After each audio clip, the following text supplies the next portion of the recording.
Hello and welcome to Storytime. We're at a new time. I'm trying something a little different, and so it's evening. And so we're going to see how this works to connect here in this space.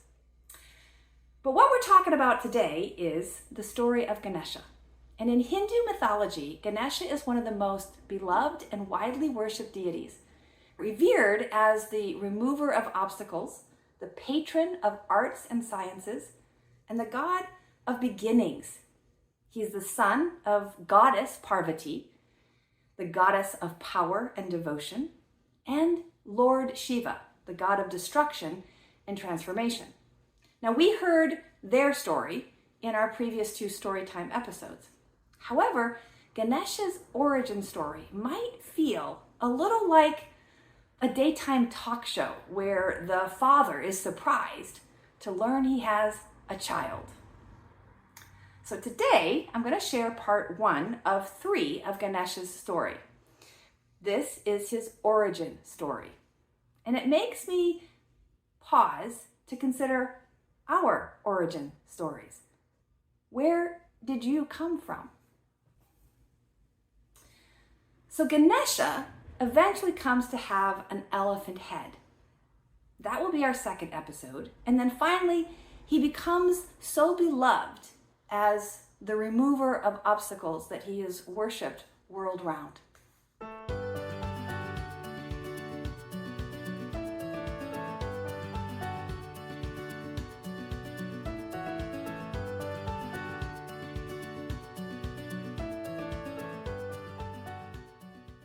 Shiva, god of destruction, was married to the beautiful mother goddess Parvati, who had come to earth in the form of a mountain princess.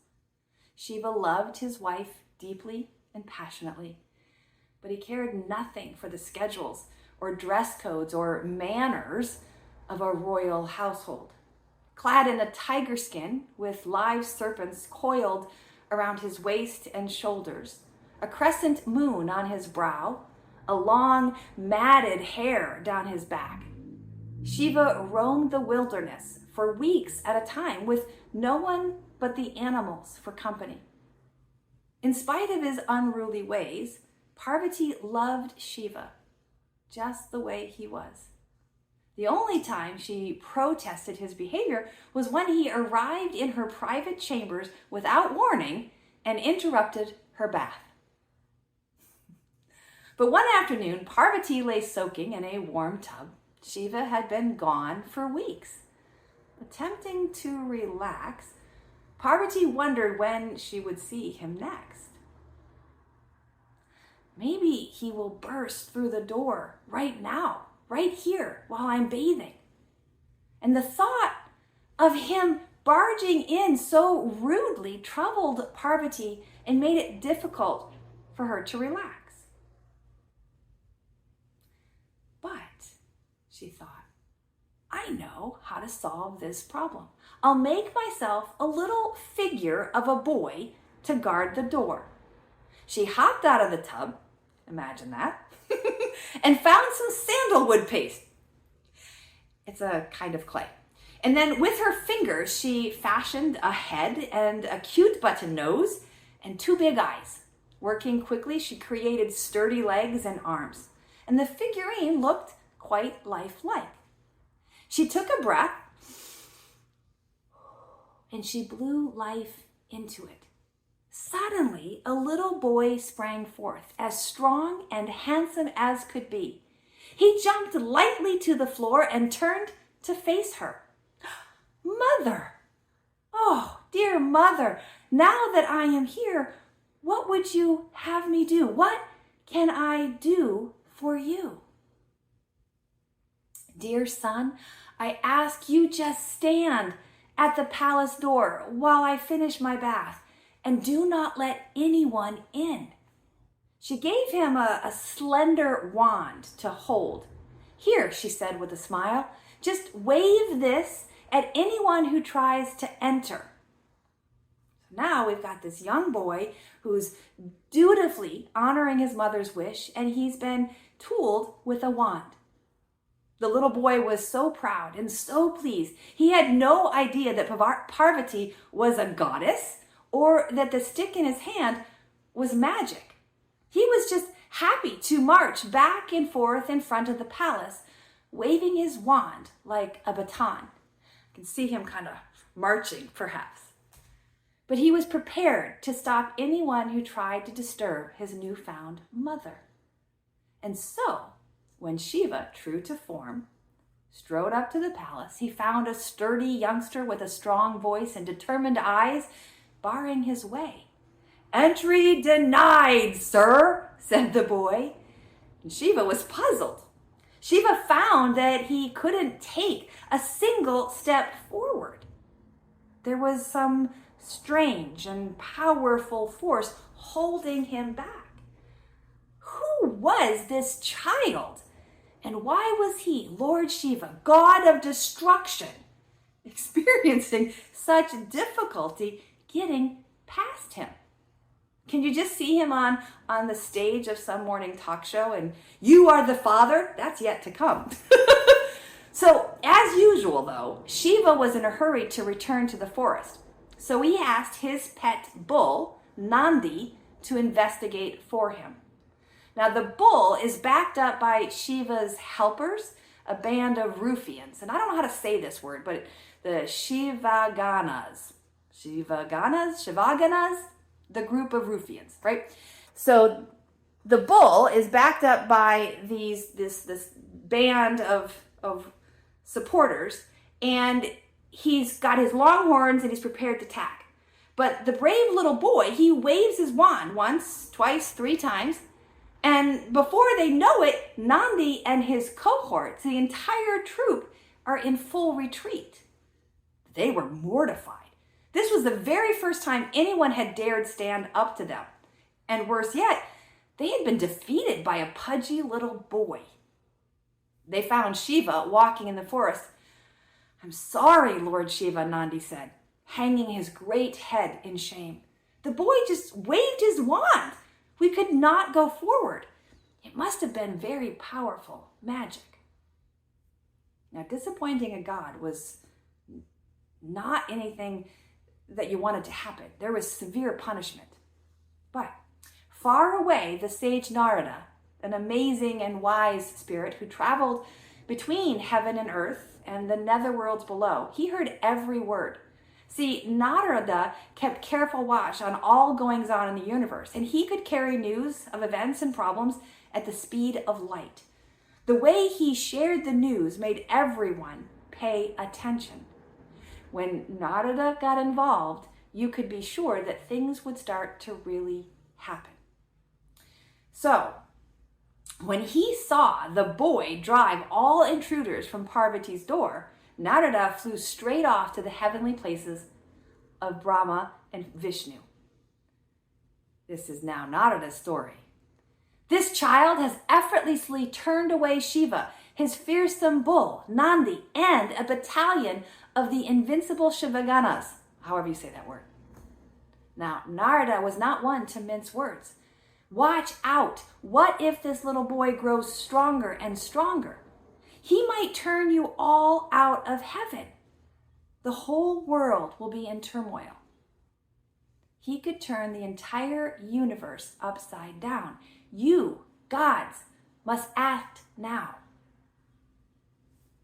Why are we to believe what Narada has concluded? Why are we falling prey to his perhaps exaggerated rendition of what could be? Now, because the story is the story, when Brahma and Vishnu heard this story, they could not simply sit and wait.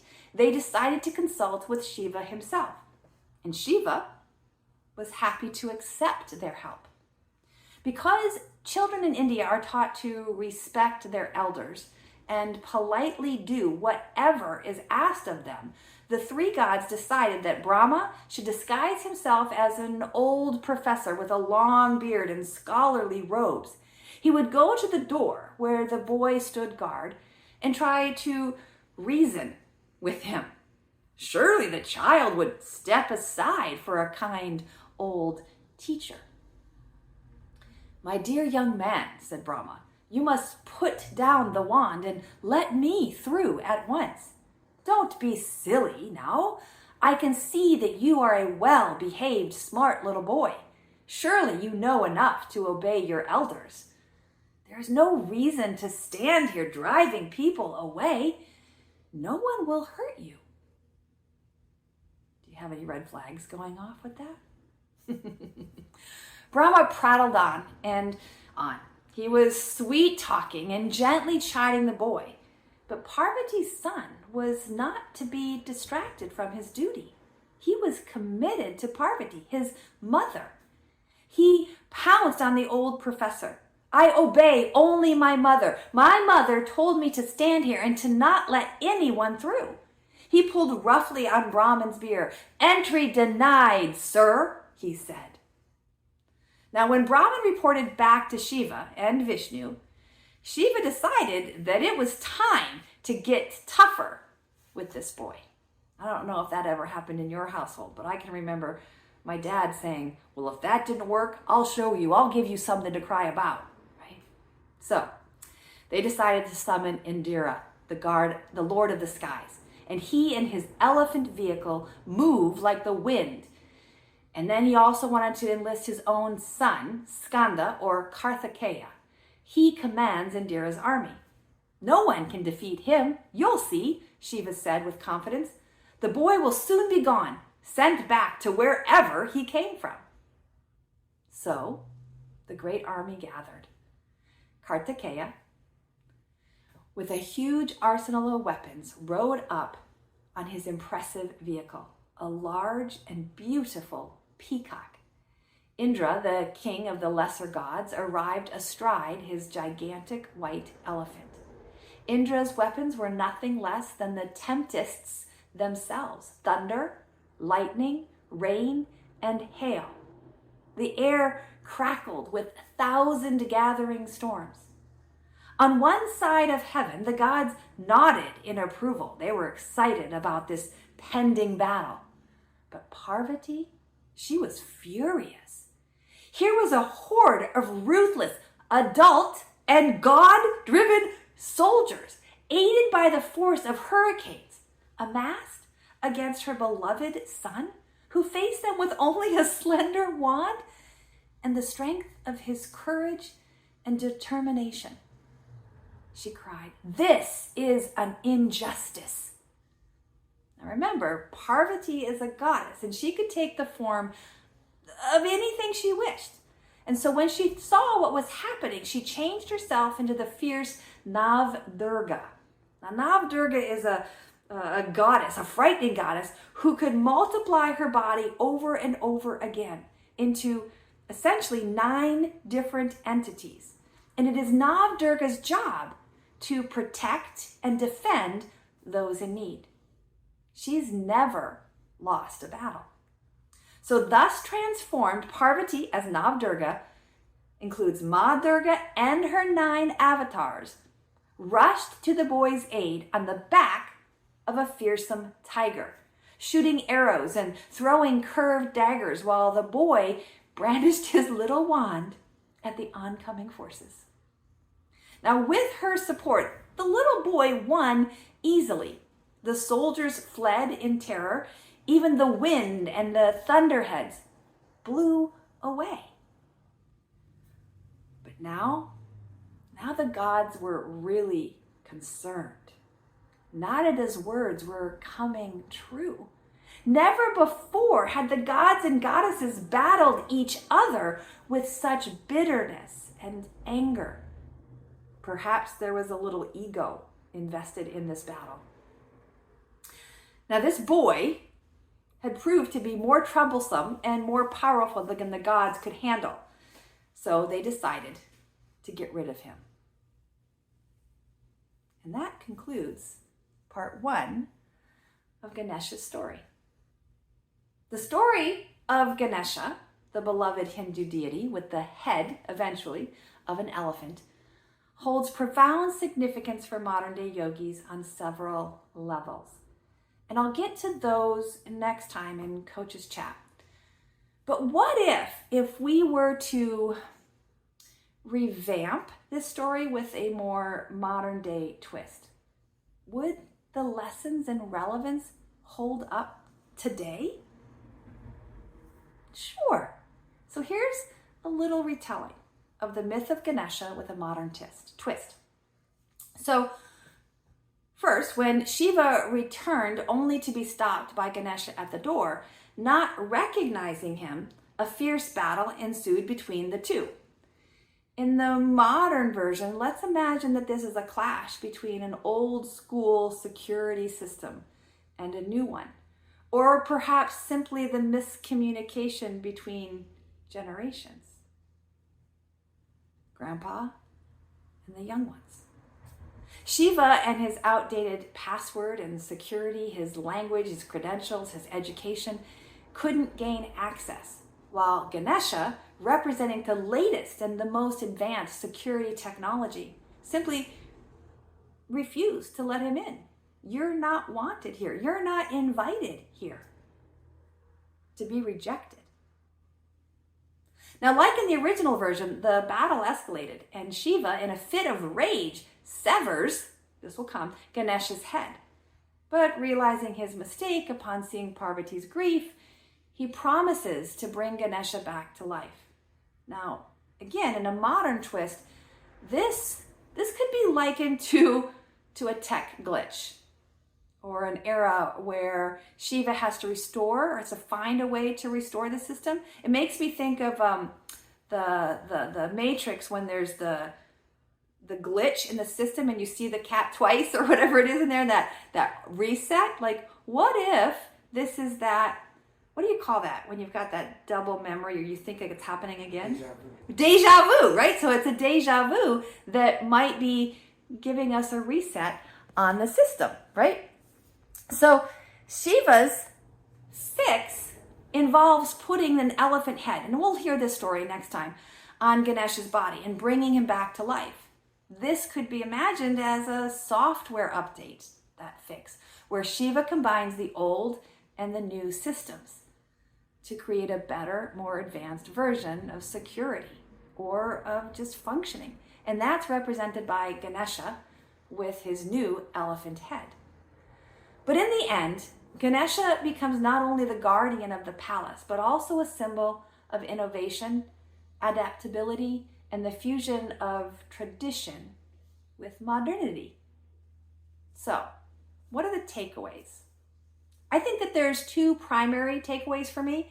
The first is how this story highlights Parvati's love and protection efforts for her son. And as a mom, I can totally relate to Parvati's disgust, but also her loyalty, her sense of obligation to protect, and therefore attack those who have attacked her child. Secondly, we have a little more insight perhaps into the role and expectation of children, at least in terms of the ideal children in ancient India. And it's not a stretch for me, at least, to see how children are seen as servants to their parents, to whom complete loyalty is required. And that brings up the question of, when does that child then gain their own identity? So overall, the story of Ganesha offers timeless wisdom and inspiration, guiding us to navigate life's obstacles with courage, wisdom, grace, and as we'll see next time, even a bit of good-natured humor. So whether facing personal challenges or striving for spiritual growth, Ganesha's lessons resonate deeply, reminding us of the power of faith, perseverance, and loyalty. So in closing, I share these stories to really tug at our hearts and our minds, to grow in authentic alignment, and to help us, you and me, move freely through the tasks of our days with intention, compassion, and rooted in these stories to help us choose wisely how we want to live with intention and in alignment. And connection is key. Our connection to ourselves and our connection to each other. And my invitation to you is just that. Let's connect. I want to hear from you. I want to know how you're living your yoga. I want to hear what your questions are and your examples are of what this story could mean to you. And then I'm going to help to personalize these messages to hopefully meet you in that tender space of your own transformation and your growth. So join me, whether you visit us in person or online, or one-on-one or for a group experience. We want to meet you in the practice. We want to support you in living your life's work. Thank you for being here. And let's close with a blessing. May you breathe deeply and move freely, labor lovingly, and live vibrantly. May you be well. Take care of you and take care of each other. Namaste.